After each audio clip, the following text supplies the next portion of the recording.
కూడా క్లియర్గా అర్థమైంది. అసలు అన్యాయంగా మా భారతమ్మ మీద జగనన్న మీద విమర్శలు చేసిన వాళ్ళు ఈరోజు క్షమాపణ చెప్పాల్సిన అవసరం ఉంది. అలాగే అన్యాయంగా అవాకులు చవాకులు పేలిన వాళ్ళు కూడా ఈరోజు భారతమ్మకి జగనన్నకి మా సాక్షికి క్షమాపణలు చెప్పాల్సిన అవసరం ఉంది. ముఖ్యంగా సాక్షి కార్యాలయాల మీద అన్యాయంగా దారుణంగా దాడులు చేసిన వాళ్ళు ఈరోజు క్షమాపణలు చెప్పాల్సిన అవసరం ఉందని తెలియజేస్తున్నాను. ఎప్పటికైనా డైవర్షన్ పాలిటిక్స్ ఆపి పాలన మీద దృష్టి పెట్టాల్సిందిగా చంద్రబాబు నాయుడు గారికి, ఈ కూటమి ప్రభుత్వంలో పెద్దలకి, మంత్రులకి తెలియజేస్తూ ఉన్నాను. అసలు ఈ ఏడాదిలో తల్లికి వందనం ఎవరికి ఇచ్చారు మీరు? అసలు ఒక్కరికైనా ఇచ్చారా? ఈ ఏడాది గడిచింది 12 నెలల్లో. అలాగే తీసుకుంటే ఫ్రీ బస్సులో ఏ మహిళకి ఎక్కించారు ఈ ఏడాది కాలంలో? అలాగే తీసుకుంటే 3 గ్యాస్ సిలిండర్స్ ఎవరికి ఇచ్చారు? ఒక్క గ్యాస్ సిలిండర్ ఇచ్చి చేతులు దులుపుకున్న పరిస్థితి మనం అందరము చూసాము. ఈ ఏడాదిలో తీసుకుంటే నిరుద్యోగ భృతి ఒక్కరికైనా ఇచ్చారా? అలాగే 50 ఏళ్ళకే ఫెన్షన్ అని చెప్పారు కదా బీసీ, ఎస్సీ, ఎస్టీ, మైనారిటీ మహిళలకి, ఒక్కరికైనా ఇచ్చారా అని నేను అడుగుతూ ఉన్నాను. ఆడబిడ్డ నిధి 19 సంవత్సరాల నుంచి 59 సంవత్సరాల మధ్య ఉన్న మహిళలకి ఆడబిడ్డ నిధి ఇస్తామన్నారు కదా, ఒక్కరికైనా ఇచ్చారా నేను అడుగుతున్నాను. అసలు ఈ రాష్ట్రంలో ఈ ఏడాది కాలంలో పేదలకు 1 సెంటు భూమైనా ఇచ్చారా అని అడుగుతున్నాను. అమరావతిలో జగనన్న ఇచ్చిన 50,000 మందికి ఇళ్ల పట్టాలు ఇస్తే వాటిని ఈరోజు రద్దు చేయడం జరిగింది ఈ కూటమి ప్రభుత్వం అధికారంలోకి వచ్చాక. వీళ్ళు పేదల గురించి మాట్లాడుతూ ఉంటే ప్రజలు నవ్విపోతూ ఉండే పరిస్థితి మనం చూస్తూ ఉన్నాము. అలాగే తీసుకుంటే గత 3-4 రోజులుగా లేని విషయాన్ని వక్రీకరించి ఎంత దారుణంగా చంద్రబాబు నాయుడు గారు, లోకేష్ గారు, అలాగే మంత్రులు, ముఖ్యంగా మహిళా మంత్రులు, మహిళా కమిషన్ చైర్పర్సన్తో సహా ఎంత దారుణంగా వ్యాఖ్యలు చేశారో మనం చూసాం. అసలు మహిళా కమిషన్ చైర్పర్సన్ గారు ఎప్పటికైనా సుప్రీంకోర్టు వ్యాఖ్యల ద్వారా బుద్ధి తెచ్చుకొని తన వ్యాఖ్యల్ని వెనక్కి తీసుకోవాల్సిన అవసరం ఉందని తెలియజేస్తూ ఉన్నాను. అలాగే తీసుకుంటే మహిళా మంత్రులు ఒక బాధ్యతాయుతమైన రాజ్యాంగబద్ధమైన పదవిలో ఉన్నారు. హోమ్ మినిస్టర్ గారైనా, అనిత గారైనా, అలాగే తీసుకుంటే గుమ్మడి సంధ్యారాణి గారు అంత రాజ్యాంగబద్ధమైన పదవుల్లో ఉండి ప్రజలకు సమాధానం చెప్పే బాధ్యతాయుతమైన పదవుల్లో ఉండి వాళ్ళేమో ఒక తప్పుడు కేసుల విషయంలో ఏకంగా పోలీస్ స్టేషన్స్కి వెళ్ళి పోలీస్ దగ్గరికి వెళ్ళి తప్పుడు ఫిర్యాదులు సాక్షి మీద, మా భారతమ్మ మీద జరగని ఇష్యూ మీద ఇవ్వడం అంటే ఎంతగా వీళ్ళు దిగజారుడు రాజకీయాలు చేస్తున్నారో మనం అర్థం చేసుకోవచ్చు. అసలు మీరు ఇప్పుడు ఏం చేస్తారు? సుప్రీంకోర్టు తీర్పు ఇచ్చింది కదా, ఇప్పుడు ఖచ్చితంగా మీరందరూ కూడా క్షమాపణలు చెప్పాల్సిన అవసరం ఉంది. మీరు మీ ఫిర్యాదులను వెనక్కి తీసుకోవాల్సిన అవసరం ఉంది. అలాగే తీసుకుంటే ఇంత దారుణంగా లేని ఇష్యూని వక్రీకరించినందుకు ఈ మంత్రులు, హోమ్ మినిస్టర్ గారైనా, అలాగే గుమ్మడి సంధ్యారాణి గారైనా, వీరందరూ కూడా ఇంత దారుణంగా వక్రీకరించి లేని విషయం గురించి అంత రాద్ధాంతం చేశారు కదా, మరి ఇప్పుడు మీరు రాజీనామా చేస్తారా మీ పదవులకి? మీరు తప్పుడు ప్రయత్నం చేసినందుకు మీ విజ్ఞతకే వదిలేస్తూ ఉన్నాము.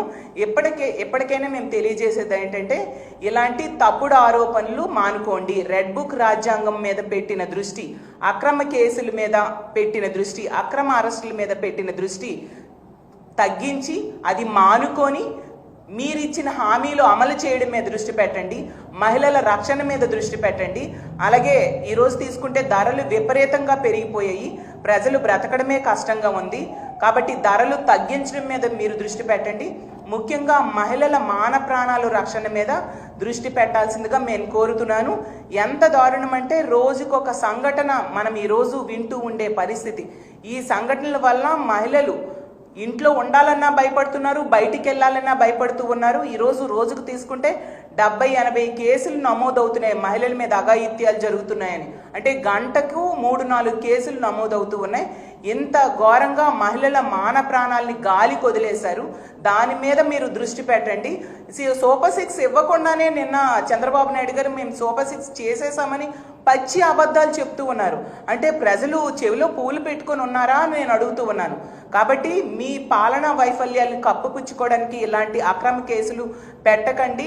పైన చట్టం, న్యాయం అలాంటివి ఉన్నాయి. మనము అంబేద్కర్ రాజ్యాంగంలో ఉన్నాము కాబట్టి మీరు ఇలాంటి తప్పుడు కేసులు పెట్టడం మాని మీరిచ్చిన హామీల అమలు మీద, అలాగే ప్రజల రక్షణ మీద దృష్టి పెట్టాల్సిందిగా కోరుతున్నాను. Thank you. జరిగింది విశ్లేషకుడి వ్యాఖ్యలతో యాంకర్గా వ్యవహరిస్తున్న కొమ్మినేని గారికి ఏంటి సంబంధం అంటూ సుప్రీంకోర్టు చేసిన వ్యాఖ్యలు చంద్రబాబు నాయుడు గారికి ఒక చెంపపెట్టు లాంటివి. ఈ దేశంలో ఇంకా ప్రజాస్వామ్యం బ్రతికి ఉంది అనే విషయాన్ని గుర్తు చేస్తూ సుప్రీంకోర్టు వ్యాఖ్యలు చేయడం జరిగింది. అలాగే పౌరుల తాలూకా ప్రాథమిక హక్కులకు, స్వేచ్ఛకు ఈ అరెస్ట్ అనేది తీవ్ర భంగకరమని కోర్టు చెప్పడం నిజంగా అభినందనీయం. ప్రజాస్వామ్యవాదులందరూ కూడా ఈ తీర్పుని చూసి హర్షం వ్యక్తం చేస్తూ ఉండే పరిస్థితి మనం చూస్తూ ఉన్నాం. ఎందుకంటే ఈ రాష్ట్రంలో చంద్రబాబు నాయుడు గారు మనం చూసాం నిరంకుశంగా, అప్రజాస్వామికంగా, అరాచకంగా వ్యవహరిస్తూ ఉండే పరిస్థితి. కానీ ఈ సుప్రీంకోర్టు తీర్పు వలన ఈ రాష్ట్రంలో కానీ దేశంలో కానీ సొంత రెడ్ బుక్ రాజ్యాంగాలు చెల్లవు, అంబేద్కర్ రాజ్యాంగం మాత్రమే చెల్లుబాటు అవుతుంది అనేది స్పష్టంగా సుప్రీంకోర్టు చెప్పడం జరిగింది. అసలు ఈ కొమ్మినేని గారి అరెస్ట్ ద్వారా సుప్రీంకోర్టు కూడా అర్థమైంది మన ఆంధ్రప్రదేశ్ రాష్ట్రంలో ఎటువంటి అక్రమ అరెస్టులు జరుగుతున్నాయి, ఎంత అన్యాయంగా రెడ్ బుక్ రాజ్యాంగం ద్వారా ప్రజలను ఇబ్బంది పెడుతున్నారు అనేది సుప్రీంకోర్టుకి అర్థమయ్యి ఈ విధంగా చేవాట్లు వేస్తూ తీర్పునివ్వడం జరిగింది. మనం తీసుకుంటే అసలు ఈ ఆంధ్రప్రదేశ్ రాష్ట్రంలో చంద్రబాబు నాయుడు గారు ఏడాది పాలన గడిచింది. పాలనలో పూర్తిగా వైఫల్యం చెందారు. అలాగే మహిళల రక్షణ, ప్రజల రక్షణలో కూడా పూర్తిగా రక్షణ కల్పించడంలో పూర్తిగా వైఫల్యం చెందడం జరిగింది. అలాగే అమరావతి నిర్మాణం పేరిట వేల కోట్ల దోపిడీ జరుగుతూ ఉండే పరిస్థితి మనం చూసాం. దీంతో ఈ వైఫల్యాల్ని కప్పిపుచ్చుకోవడానికి డైవర్షన్ పాలిటిక్స్లో భాగంగా ఒక కొత్త అంశాన్ని, లేని అంశాన్ని తీసుకొచ్చి వక్రీకరించి, జరిగిన విషయాన్ని వక్రీకరించి ఇంత దారుణంగా ఒక అక్రమ అరెస్టులు చేయడమే కాకుండా అక్రమ కేసులు పెట్టడానికి ప్రయత్నిస్తూ సంబంధం లేని సాక్షికి, అలాగే మా జగన్మోహన్ రెడ్డి గారికి, భారతమ్మకి కూడా టార్గెట్ చేస్తూ ఎల్లో మీడియా ద్వారా ఈ గత 3-4 రోజులుగా చంద్రబాబు నాయుడు గారు చేసిన అరాచకం ఈ రాష్ట్రంలో మనందరము చూసాం. ఎంత దారుణం అంటే ప్రజాస్వామ్య హక్కులకు భంగం కలిగిస్తూ సాక్షి ఆఫీసులు కూడా ధ్వంసం చేయడానికి పూనుకున్నారంటే ఎంతగా ఈ రాష్ట్రంలో రెడ్ బుక్ రాజ్యాంగం అమలవుతుందో అర్థమవుతుంది. కానీ సుప్రీంకోర్టు తీర్పు మాత్రం నిజంగా చాలా హర్షించదగ్గ విషయం. ప్రతి ఒక్కరు కూడా చాలా సంతోషిస్తూ ఉన్నారు. ఇలా ఇష్టం వచ్చినట్టుగా ప్రవర్తించే వాళ్ళకి ఇది ఒక చెంపబెట్టు అనే విషయం ఈ సుప్రీంకోర్టు తీర్పు ద్వారా నిరూపించబడినది. అలాగే తీసుకుంటే సుప్రీంకోర్టు తీర్పు ద్వారా అర్థమైంది మొన్న జరిగిన ఇష్యూలో సాక్షికి ఎటువంటి సంబంధం లేదు, అలాగే కొమ్మినేని గారికి కూడా ఎటువంటి సంబంధం లేదు, అతను దాన్ని సమర్థించలేదు అనే విషయం ఈ రాష్ట్ర ప్రజలందరికీ కూడా క్లియర్గా అర్థమైంది. అసలు అన్యాయంగా మా భారతమ్మ మీద, జగనన్న మీద విమర్శలు చేసిన వాళ్ళు ఈరోజు క్షమాపణ చెప్పాల్సిన అవసరం ఉంది. అలాగే అన్యాయంగా అవాకులు చవాకులు పేలిన వాళ్ళు కూడా ఈరోజు భారతమ్మకి, జగనన్నకి, మా సాక్షికి క్షమాపణలు చెప్పాల్సిన అవసరం ఉంది. ముఖ్యంగా సాక్షి కార్యాలయాల మీద అన్యాయంగా, దారుణంగా దాడులు చేసిన వాళ్ళు ఈరోజు క్షమాపణలు చెప్పాల్సిన అవసరం ఉందని తెలియజేస్తున్నాను. ఎప్పటికైనా డైవర్షన్ పాలిటిక్స్ ఆపి పాలన మీద దృష్టి పెట్టాల్సిందిగా చంద్రబాబు నాయుడు గారికి, ఈ కూటమి ప్రభుత్వంలో పెద్దలకి, మంత్రులకి తెలియజేస్తూ ఉన్నాను. అసలు ఈ ఏడాదిలో తల్లికి వందనం ఎవరికి ఇచ్చారు మీరు? అసలు ఒక్కరికైనా ఇచ్చారా? ఈ ఏడాది గడిచింది 12 నెలల్లో. అలాగే తీసుకుంటే ఫ్రీ బస్సులో ఏ మహిళకి ఎక్కించారు ఈ ఏడాది కాలంలో? అలాగే తీసుకుంటే 3 గ్యాస్ సిలిండర్స్ ఎవరికి ఇచ్చారు? ఒక్క గ్యాస్ సిలిండర్ ఇచ్చి చేతులు దులుపుకున్న పరిస్థితి మనం అందరము చూసాం. ఈ ఏడాదిలో తీసుకుంటే నిరుద్యోగ భృతి ఒక్కరికైనా ఇచ్చారా? అలాగే 50 ఏళ్ళకే పెన్షన్ అని చెప్పారు కదా బీసీ, ఎస్సీ, ఎస్టీ, మైనారిటీ మహిళలకి, ఒక్కరికైనా ఇచ్చారా అని నేను అడుగుతూ ఉన్నాను. ఆడబిడ్డ నిధి 19 సంవత్సరాల నుంచి 59 సంవత్సరాల మధ్య ఉన్న మహిళలకి ఆడబిడ్డ నిధి ఇస్తామన్నారు కదా, ఒక్కరికైనా ఇచ్చారా అని నేను అడుగుతున్నాను. అసలు ఈ రాష్ట్రంలో ఈ ఏడాది కాలంలో పేదలకు 1 సెంటు భూమైనా ఇచ్చారా అని అడుగుతున్నాను. అమరావతిలో జగనన్న ఇచ్చిన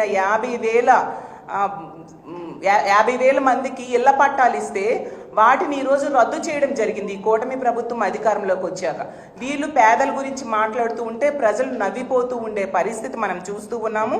అలాగే తీసుకుంటే గత 3-4 రోజులుగా లేని విషయాన్ని వక్రీకరించి ఎంత దారుణంగా చంద్రబాబు నాయుడు గారు, లోకేష్ గారు, అలాగే మంత్రులు, ముఖ్యంగా మహిళా మంత్రులు, మహిళా కమిషన్ చైర్పర్సన్తో సహా ఎంత దారుణంగా వ్యాఖ్యలు చేశారో మనం చూసాం. అసలు మహిళా కమిషన్ చైర్పర్సన్ గారు ఎప్పటికైనా సుప్రీంకోర్టు వ్యాఖ్యల ద్వారా బుద్ధి తెచ్చుకొని తన వ్యాఖ్యల్ని వెనక్కి తీసుకోవాల్సిన అవసరం ఉందని తెలియజేస్తూ ఉన్నాను. అలాగే తీసుకుంటే మహిళా మంత్రులు ఒక బాధ్యతాయుతమైన, రాజ్యాంగబద్ధమైన పదవిలో ఉన్నారు. హోమ్ మినిస్టర్ గారైనా అనిత గారైనా, అలాగే తీసుకుంటే గుమ్మడి సంధ్యారాణి గారు అంత రాజ్యాంగబద్ధమైన పదవుల్లో ఉండి ప్రజలకు సమాధానం చెప్పే బాధ్యతాయుతమైన పదవుల్లో ఉండి వాళ్ళేమో ఒక తప్పుడు కేసుల విషయంలో ఏకంగా పోలీస్ స్టేషన్స్కి వెళ్ళి పోలీస్ దగ్గరికి వెళ్ళి తప్పుడు ఫిర్యాదులు సాక్షి మీద, మా భారతమ్మ మీద జరగని ఇష్యూ మీద ఇవ్వడం అంటే ఎంతగా వీళ్ళు దిగజారుడు రాజకీయాలు చేస్తున్నారో మనం అర్థం చేసుకోవచ్చు. అసలు మీరు ఇప్పుడు ఏం చేస్తారు? సుప్రీంకోర్టు తీర్పు ఇచ్చింది కదా, ఇప్పుడు ఖచ్చితంగా మీరందరూ కూడా క్షమాపణలు చెప్పాల్సిన అవసరం ఉంది. మీరు మీ ఫిర్యాదులను వెనక్కి తీసుకోవాల్సిన అవసరం ఉంది. అలాగే తీసుకుంటే ఇంత దారుణంగా లేని ఇష్యూని వక్రీకరించినందుకు ఈ మంత్రులు, హోమ్ మినిస్టర్ గారైనా అలాగే గుమ్మడి సంధ్యారాణి గారైనా వీరందరూ కూడా ఇంత దారుణంగా వక్రీకరించి లేని విషయం గురించి అంత రాద్ధాంతం చేశారు కదా, మరి ఇప్పుడు మీరు రాజీనామా చేస్తారా మీ పదవులకి? మీరు తప్పుడు ప్రయత్నం చేసినందుకు మీ విజ్ఞతకే వదిలేస్తూ ఉన్నాము. ఎప్పటికైనా మేము తెలియజేసేది ఏంటంటే ఇలాంటి తప్పుడు ఆరోపణలు మానుకోండి. రెడ్ బుక్ రాజ్యాంగం మీద పెట్టిన దృష్టి, అక్రమ కేసుల మీద పెట్టిన దృష్టి, అక్రమ అరెస్టుల మీద పెట్టిన దృష్టి తగ్గించి అది మానుకొని మీరిచ్చిన హామీలు అమలు చేయడం మీద దృష్టి పెట్టండి. మహిళల రక్షణ మీద దృష్టి పెట్టండి. అలాగే ఈరోజు తీసుకుంటే ధరలు విపరీతంగా పెరిగిపోయాయి, ప్రజలు బ్రతకడమే కష్టంగా ఉంది.